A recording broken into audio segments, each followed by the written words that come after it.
আসসালামু আলাইকুম প্রিয় বন্ধুরা, আপনারা সবাই কেমন আছেন? দেখেন, আজকে আমরা আসছি দুবাই দুবাই ঘুরতে।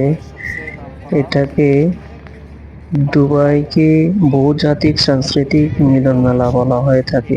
এখানে প্রায় 200-এরও বেশি জাতীয়তার মানুষ একসাথে বসবাস করে। মজার ব্যাপার হলো, দুবাইয়ে প্রায় 90% মানুষ বাইরের থেকে আগত। দক্ষিণ এশিয়া তথা ভারত, বাংলাদেশ, পাকিস্তান থেকে এবং নেপাল থেকে প্রচুর মানুষ দুবাই গিয়ে স্থায়ীভাবে বসবাস করে। দুবাই সরকার বিদেশিদের বিভিন্ন ধরনের সুযোগ সুবিধা দেওয়ার ব্যাপারে খুবই আগ্রহী। আমি যেই দেশ থেকে দুবাই বেড়াতে আসি না কেন, এখানে আপনার স্বদেশী মানুষের দেখা পাবেন। দুবাই শহরের সামাজিক অবস্থা দারুণভাবে ব্যতীত করল আমাকে। তাদের ওঠা বসা চলন দেখে যে কেউ খুব সহজে বুঝে যাবে ইউরোপ আমেরিকার সাথে টেক্কা দিতে চায় তারা। এটা আমার ধারণা।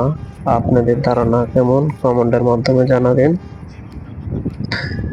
দেখেন এই বিল্ডিং গুলা, দুবাইয়ের পুরনো ঐতিহ্যগুলা দেখেন। এক সাইড আবরা, অন্য সাইড ডেরা ডুবাই অনেক বাঙালি বসবাস করে। এখানে আপনি আসলে আপনার ফ্যামিলির সাথে নিয়ে আসতে পারেন, আপনার বন্ধু বান্ধবের সাথে নিয়ে আসতে পারেন। এখানে অনেক সুন্দর জায়গা, সৌন্দর্য, হোটেল আছে, আবাসিক হোটেল আছে, রেস্টুরেন্ট আছে। দেখেন, আমি আপনাদেরকে দেখাতেছি। এই রেস্টুরেন্টটাও অনেক সুন্দর লাগতেছে আমার কাছে। এবং এখানে অনেক মূল্যবান